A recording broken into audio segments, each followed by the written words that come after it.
Hi guys, welcome to man of fiction. ఇప్పుడే కల్కి 2898 cinema చూసి వచ్చాము. And early reactions, cinema solid ఉంది భయ్య, మామూలు లేదు. అంటే లైక్ సినిమా ఎట్లా క్రియేట్ చేసిందంటే స్టార్టింగ్ నుంచి వరల్డ్ అండ్ ఎవ్రీథింగ్ వెంటనే చూపించారు. చాలా బాగా ఇమర్స్ అయిపోయాను. ఎట్లా అనిపించింది అంటే ఉన్న వరల్డ్ బిల్డింగ్ కానీ and also story telling starting నుంచి ఒక మిత్ని ఒక ప్రాఫెసీని చూపిస్తూనే దానికి సాలిడ్ క్యారెక్టర్స్ రాసుకున్నాడు. నిజంగా ఫస్ట్ నుంచి లాస్ట్ వరకు క్యారెక్టర్స్ పవర్ ని నడుస్తుంది. And this is not what you call it ఒక ప్రభాస్ సినిమా అనుకోకుండా నాగశ్విన్ సినిమా అనుకుంటే మాత్రం మామూలు ఎక్కదు. నిజంగా దాన్ని మాత్రం చాలా బాగా అనిపించింది అనమాట. అండ్ కొన్ని క్యారెక్టర్స్ కి ప్రిడిక్షన్స్ మేము చేసినాము, అవి నేను ప్రిడిక్షన్స్ పక్కే పెట్టండి. కొన్ని కరెక్ట్ అయినాయి, కొన్ని రాంగ్ అయినాయి, కొన్ని టోటలీ అవుట్ ఆఫ్ సిలబస్ వచ్చేసినాయి. లాస్ట్ వరకు ఏంటి సినిమా ఎండింగ్ వచ్చేసరికి క్లైమాక్స్ వచ్చింది, గూస్ పింపుల్స్ ఏమంటారా, అన్ని వచ్చినాయి భయ్యా. అసలు అది మాత్రం వేరే లెవెల్లో ఉన్నాయి. ఇంటర్వెల్ వాస్ సాలిడ్, చాలా బాగా అనిపించింది. ఫస్ట్ హాఫ్ వీళ్ళు సెటప్ మొత్తం సెటపే తీసుకున్నారు అనమాట. టోటల్ వరల్డ్ కానీ అసలు ఎలా ఉంటుంది, అసలు కాంప్లెక్స్ ఏంటి, కాశీలో ప్రజలు ఎలా ఉన్నారు, Deepika Padukone character, and also Ashwatthama ఇక్కడ నుంచి వచ్చిండు. అరే ఇంట్రో మామూలుగా లేదు. ఇట్లా అంటే మహాభారతం రెఫరెన్స్ ఉన్నాయి భయ్యా. నిజంగా మీరు చూసి ఉంటారు, మీకు తెలుస్తుంది. ఆల్రెడీ మహాభారతం గురించి చాలాసార్లు మాట్లాడి ఉన్నారు. ఇది ఒక సీక్వెల్ ఆఫ్ మహాభారతం అన్నారు, దానికి జస్టిస్ చేశారు. This is a sequel of Mahabharat అని ఎప్పుడైతే అన్నారో అది మాత్రం చాలా బాగా సాలిడ్ చేశారు అనమాట. అండ్ ఫస్ట్ హాఫ్ లో మాత్రం కొన్ని సీన్స్ అరే కొంచెం మరీ డ్రాగ్ చేస్తున్నారా, కొంచెం లాగ్ చేస్తున్నారా అనిపించింది అనమాట. సో దానివల్ల ఏమనిపించింది అంటే అరే ఇక్కడ మాకు ఆల్రెడీ పాయింట్ కన్వే అయిపోయింది, మూవ్ ఆన్ అనే ఫీలింగ్ వచ్చింది ఫస్ట్ హాఫ్ లో. అక్కడి వరకు కొంచెం అరే లైక్ ఈ ఎమోషన్ అయిపోయింది బ్రో, ఇంకొంచెం వెళ్ళండి అనే లోపు ఇంటర్వెల్ వచ్చింది. ఇంటర్వెల్లో పెట్టిన సీన్ మాత్రం అమ్మ బాబాయ్ చాలా బాగుంది. అది మాత్రం ఇంటర్వెల్ మాత్రం చాలా సాలిడ్ ఉంది. ఫస్ట్ హాఫ్ లో ఇంకొక 2 ఫైట్ సీక్వెన్స్లు పడి ఉంటే చాలా బాగుంది అనిపించింది అనమాట. ఎందుకంటే లైక్ సెకండ్ హాఫ్ లో స్టోరీ ఇంకా ముంగడికి వెళ్తుంది, చాలా బాగా వెళ్తుంది. ఎప్పుడైతే శంబాల ఇంట్రొడ్యూస్ అయిందో శంబాలని ఇంకొంచెం ఎక్స్ప్లోర్ చేసి ఛాన్స్ ఇచ్చేది ఉండే అనమాట. సో ఫస్ట్ హాఫ్ లో ఎక్కువ వరకు మనకి కాంప్లెక్స్ అండ్ కాస్ట్ని చూపించిన తర్వాత శంబాల దగ్గర మాత్రం అది కొంచెం లైక్ అరే టైం కన్స్టెంట్ అని తెలిసిపోయింది మనకి. సినిమా మొత్తంలో ఎవరు నచ్చినా నచ్చకపోయినా, సినిమా మొత్తం నచ్చినా నచ్చకపోయినా భైరవ చించి ఉతికి ఆరేసాడు అయ్యా, మామూలు లేదు. ప్రభాస్ ఉంటే ఒక ఎనర్జీ ఉంది సినిమాలో, ఒక లుక్ ఉంది. నేను చెప్పను, స్పాయిలర్స్ ఇవ్వను, కానీ ఆ లుక్ మాత్రం ఓం రావుతూ నేను ఎంత పెద్ద రావు తీసుకుని మామూలుగా అయితే మాత్రం సూపర్ అనిపించింది. ప్రభాస్ అయితే ఇచ్చి పడేసిండు, చాలా బాగా అనిపించింది. కొన్ని లైక్ ఇంకేమైనా డ్రాబ్యాక్స్ ఏమైనా ఉన్నాయంటే మాత్రం చిన్న డ్రాబ్యాక్స్. ఎమోషన్ అంత బాగా కన్వే కాలేదు. అంటే ఏదైతే లోర్ తీసుకున్నారో వీళ్ళు, ఏదైతే వరల్డ్ బిల్డింగ్ క్రియేట్ చేసారో దానికి ఇంకొంచెం దయనీయ స్థితి ఉండాలి. ఇక్కడ నాగశ్విన్ ఇన్ఎక్స్పీరియన్స్ కనిపించింది. ఏంటి మహానటి తీసినాడే అనుకోని, he still third film old అనమాట, ఇది థర్డ్ ఫిల్మే కాబట్టి అక్కడ మాత్రం కొంచెం ఎమోషన్ దగ్గర అక్కడక్కడ కొంచెం తెలిసిపోయింది అనమాట. సో దానివల్ల కొంచెం లాగ్ అనిపించింది. నేను చెప్పింది అదే ముఖ్యంగా అదే అనమాట. But as a whole it was solid. Climax అయితే పోస్ట్ క్రెడిట్ సీన్, క్లైమాక్స్ అదర్ కొట్టిండు. ఇది ఒక తెలుగు సినిమా, ఒక ఇండియన్ సినిమా సచిన ఒప్పుకునేటోని. ఒకవేళ నిజంగా ఉంటే నేను అమ్మేటోని కాదు. ఒక 3 years back definitely not man, seriously. Visuals పెట్టుకున్న వరల్డ్ బిల్డింగ్ కి వాళ్ళు చేసిన న్యాయం మాత్రం మామూలు విషయం కాదు. ఈ బడ్జెట్ లో చేయడం, ముఖ్యంగా CGI కొన్ని వాడారు, అమ్మ బాబాయ్ చాలా బాగున్నాయి. అనుకున్న వాటికంటే లైక్ ఎక్కువ క్యామియోస్ ఉన్నాయి. ఆ క్యామియోస్ కూడా చాలా బాగా సెట్ అయినాయి, అది చాలా బాగా సెట్ చేసుకున్నారు. కొన్ని క్యామియోస్ ఏదో జస్ట్ సర్ప్రైజ్ ఎలిమెంట్స్ పెడదాం అనే ఫీలింగ్ లో పెట్టారనమాట. అవి కంపల్సరీ అవసరం అంటే లేదు, ఫ్యాన్ సర్వీస్ లెక్క చేశారు. అది I'm okay with it. But as a whole plot ని ఇంకా ముంగడి తీసుకెళ్ళిందా అంటే మాత్రం లేదని చెప్తా. ఒక సర్ప్రైజ్ అయితే గ్యారంటీ చేయలేదు, అది మాత్రం బాగానే సెట్ అయింది. యాజ్ అ హోల్ మూవీ ఇది బ్లాక్ బస్టర్ అవ్వాల్సిన సినిమా. ఎందుకంటే చాలా పొటెన్షియల్ ఉంది బ్రో. అసలు ఇక్కడ నుంచి స్టోరీ ఎక్కడికి వెళ్తుంది అనేది అసలు నేను ఎక్స్పెక్ట్ చేయని టర్న్ తీసుకుంది. మనము కల్కి ఎవరు, విష్ణు ఎవరు, ఇవన్నీ మాట్లాడుకున్నాం, కానీ ఇది this took A entirely different turn అనమాట. చాలా బాగా నచ్చింది నాకైతే మాత్రం.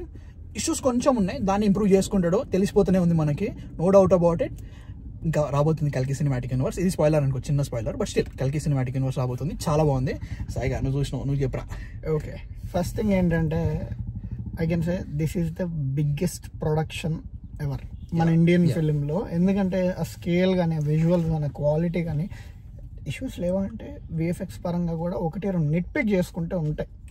బట్ ఓవరాల్ నీకు అదేమన్నా ఎక్స్పీరియన్స్ ఎక్కడ డిస్రప్ట్ అయిందంటే లేదు, it was conveyed very well. తర్వాత నా ఫేవరెట్ వచ్చేసరికి భైరవ క్యారెక్టర్ అండ్ తర్వాత అశ్వత్థామ క్యారెక్టర్. అండ్ ప్రభాస్ గారు చాలా చాలా ఇయర్స్ తర్వాత ఈ type of comic related role చేయటము, అది నీకు ఎక్కడ కూడా అంటే ఈవెన్ కొన్ని సీరియస్ సినారియోస్ లో కూడా కామెడీకి యూజ్ చేస్తారు. అండ్ దాట్ బాగా పనిచేసింది. అది మాకైతే మేము ఎంజాయ్ చేసాము. జోక్స్ కానీ మళ్ళీ సడన్ క్యారెక్టర్ షిఫ్ట్స్ ఉంటాయి అనమాట. ఒక kind of like bipolar law behave చేస్తుంటాడు ప్రభాస్. అప్పటివరకు అంటాడు, తర్వాత like full energy red bull లాగిన ఆ లెక్క అయిపోతాడు అనమాట. సో అవన్నీ కూడా చాలా నీట్ గా వర్క్ అని. And some 80 Deepika Padukone character కూడా నీట్ గానే రిటర్న్ చేశారని చెప్పాలి. And overall like world building అనేది కానీ ఓవరాల్ యాజ్ ఎ ప్రోడక్ట్ అనేది చాలా చాలా రిస్కీ ప్రోడక్ట్ ఇది. And they executed it well అది. అండ్ నా ఫేవరెట్ అయితే శంబాలా సీన్స్ కొన్ని, I think I can say they are my favourite. Climax అనేది like don't miss the climax. మీకు ఫస్ట్ హాఫ్ వచ్చేసరికి ఎక్స్ట్రీమ్లీ డ్రామా ఎస్క్ లోకి వెళ్తుంది. బాగా ఉన్నట్టుగా కొంచెం యాక్షన్ సీన్స్ పడి ఉంటే బాగుండేది. బట్ స్టిల్ ఫస్ట్ హాఫ్ లో కొన్ని సీన్స్ అడ్జస్ట్ చేసే అవకాశాలు ఉన్నాయి. అంటే వాటిని కొంచెం ట్రిమ్ చేసి కొంచెం ముందుకి మూవ్ చేసే అవకాశాలు ఉన్నాయి. బట్ నాకు తెలిసి వాళ్ళు ఇంటర్వెల్ కి ఒక సర్టెన్ సీన్ రావాలని అనుకున్నారు. సో దాన్ని అక్కడ దాకా తీసుకురావాలంటే ఫస్ట్ హాఫ్ ఇంత జరగాలి అంతే. అది లేదనంటే అది జరగండి అంటే కష్టం అనమాట. సో అది అందుకని వాళ్ళు అలా తీసుకున్నారు. I'm okay with it. కానీ కొంచెం ఇంకా బెటర్గా ఫస్ట్ హాఫ్ ని రన్ చేసే అవకాశం ఉంది. అండ్ ఇక్కడ నేను చూసిన మెయిన్ ఇష్యూ ఏంటంటే first issue is editing. So scene to scene transitions వచ్చేసరికి దేవర్ మోస్ట్లీ హెల్ప్డ్ త్రూ సనాస్ మ్యూజిక్. సో ఇన్ కేస్ మనం మ్యూజిక్ లేదు అని అనుకుంటే ట్రాన్సిషన్స్ అనేవి ఇంకొంచెం బెటర్గా కట్ అవ్వాల్సింది. బాను అన్నట్టుగా ఒక ఎమోషన్ కానీ ఒక సీన్ కానీ హై వచ్చే టైంకి పటకన్ పోయి నెక్స్ట్ సీన్ లోకి. అంటే కొన్ని సీన్స్ దాంట్లో కావాలని ఎట్లా చేసారు, ఇట్స్ గుడ్. కొన్ని కావాలని చేసారు, కొన్ని మాత్రం లైక్ చేయలేదు అనమాట. కొంచెం తెలుస్తుంది మనకి. ఇంకా అరే దీన్ని అంటే మనకి ఇప్పుడు ఒక మూమెంట్ వచ్చింది అనుకుంటే దాన్ని మనం లీవ్ చేద్దాం అనుకుంటాం. దానికి ఒక 5-10 seconds ఇచ్చుంటే ఇంకా బాగుండేది. అంటే ఇట్ డజంట్ ఫీల్ లాగ్ అలా చేసినప్పుడు. కానీ వాళ్ళు అది చేయలేదు. వీళ్ళైనంత వరకు చాప్ చేసుకుంటూ వెళ్ళిపోయారు. అండ్ దీనివల్ల కూడా కొన్ని ఎమోషన్స్ అనేవి ఫ్లో అవటం కొంచెం ఇష్యూ వచ్చింది. అండ్ ఆ తర్వాత శంబాలాకి వచ్చేసరికి మనకి ఓవరాల్ పర్పస్ ఏదైతే ఉన్నదో అదంతా ఉంటుంది. కానీ ఆ పర్పస్కి నువ్వు ఒక డెన్సిటీ ఇవ్వాలి అని అనుకుంటే మూవీ స్టార్టింగ్ లో నువ్వు ఒక టైప్ ఆఫ్ 2-3 సీన్లు పడి అసలు ఆవేదన ఏంటంటే నీకు స్టార్టింగ్ ఒక మోంటాజ్ వచ్చింది. అదే మోనలాగ్ టైప్ లో వచ్చింది. ఏంటి మన కలి ఎంత ఎఫెక్ట్ అయింది మనకి ఆ టైప్ లో అన్ని చెప్తుంది. బట్ స్టిల్ శంబాలాలోనే ఆ ఎమోషన్ కనబడుతుంది. మిగతా అన్ని చోట్ల కూడా తక్కువే కనబడుతుంది. సో నీకు శంబాలా ఎమోషన్ నువ్వు నీట్గా క్వాంటిఫై చేసుకోవాలంటే ఇంకొంచెం బెటర్గా చేసి ఉండొచ్చు. But still man this is a solid film man. I really recommend. వెళ్ళండి. 1-2 ఇష్యూస్ అయితే ఏ ఫిలింకైనా ఉంటాయి. And I think this film also has the issues. బాగున్నట్టుగా కొంచెం ఇన్ఎక్స్పీరియన్స్ అనేది కనబడుతుంది. అండ్ ఐ థింక్ దీని నుంచి వచ్చే ఫీడ్బ్యాక్ ఏదైతే ఉంటుందో 1 or 2 points వాటిని రీవర్క్ చేసేది మామూలు చేయడం. ఎందుకంటే సెకండ్ పార్ట్ లో బికాస్ వెన్ కామికాన్ లో గ్లిమ్స్ రిలీజ్ అయినప్పుడు జనరల్ గానీ కొన్ని తెలిసినాయి ఫీడ్బ్యాక్ చూసిరో. మనకి కామికాన్ లో వచ్చిన గ్లిమ్స్ కి ఇప్పుడున్న ఈవెన్ ట్రైలర్ కి first trailer and second trailer కి ఉన్న విజువల్స్ కి డబ్బింగ్ కి everything they improved a lot dude. మామూలు కాదు, చాలా చేసిండు తెలుస్తుంది. Nag Ashwin really didn't take any kind of ఇక్కడ చేయలే. చాలా సీరియస్ గా తీసుకున్నాడు. కనబడ్డది వర్క్ నిజంగా. అసలు ముఖ్యంగా నాకు దీంట్లో మాత్రం సనా వాజ్ రియలీ సంతోష్ నారాయణ. అంటే కొన్ని సీన్స్ అయితే మాత్రం లేసినాయి అనమాట. పరిస్థితి ఇవి ఆయన ఫస్ట్ నుంచి ఏ టైప్ లో కొట్టాడంటే ఇంకా నీకు చివరికి వచ్చేసరికి సనా కాబట్టి ఇట్లా కొడితేనే ఇట్లాగే కొడతాడు. ఇంకా అంటే ఇంకా మనకి ఎలా అంటే ఫస్ట్ నుంచి ఒక మీడియం ఫైట్స్ వేసుకుంటూ లాస్ట్ లో హెవీ ఫైట్ వేసుకుంటే అర్రే లేపర్రా అనుకుంటాం. కానీ ఇక్కడ అలా కాదు. ఫస్ట్ నుంచి ఎక్సలెంట్ వర్క్ చేశారు సనా గారు. So he also the major pillar అనమాట దీనికి. అండ్ ఇంకోటి ఏదో చెప్దాం అనుకున్నా. అశ్వత్థామ వాజ్ ఓకే, బాగుంది. Ashwatthama was good. అంటే ఆయన పర్పస్ కి ఆయన చేసింది బాగా చూపించారు. క్లైమాక్స్ కూడా చాలా బాగా సెట్. మీకు ఒక అవుట్ ఆఫ్ సిలబస్, మీరు ఆల్రెడీ లీకులు చూసేసి ఉంటారు, మేము చెప్పము, but out of syllabus topic ఒకటైతే వస్తుంది. అండ్ మీరు అందరూ ఏదైతే ఇలా కాదు అని అనుకుంటున్నారో, it's an out of syllabus and you will be okay with it. నచ్చింది. ఇబ్బంది అయితే అంటే ఇప్పుడు ఇక్కడ నుంచి మనము ప్రిడిక్షన్స్ గానీ, మనకి రాసుకున్న కల్కి పురాణం గానీ, ఏదైనా సంథింగ్ మనకు ఒక ఇలా జరగబోతుందని ఒక చిన్న ఐడియా అయితే గ్యారంటీగా ఉన్నది. But this took entirely different route. ఒకేసారి 180 degrees తిరిగిపోయి లేలే నేను వేరే వెళ్ళిపోతా అని ఫీలింగ్ లో తీసినమాట ఎండింగ్. సో దాని వల్ల ఇప్పుడు ఎక్కడికి వెళ్తుందో చెప్పలేమన్నమాట. అండ్ కమల్ హాసన్ గారి గురించి అసలు మాట్లాడలేదురా మనం. ఆయన ఉన్నది చాలా తక్కువ, ఎక్కువ పర్పస్ మామూలుగా లేదు, చాలా బాగా చూపించారు. బాగా పెట్టారు. ఆయన షార్ట్స్ కూడా, డైలాగ్స్ కూడా పర్ఫెక్ట్ పడ్డాయి. ఎమోషన్స్ గానీ చాలా బాగా పడ్డాయి.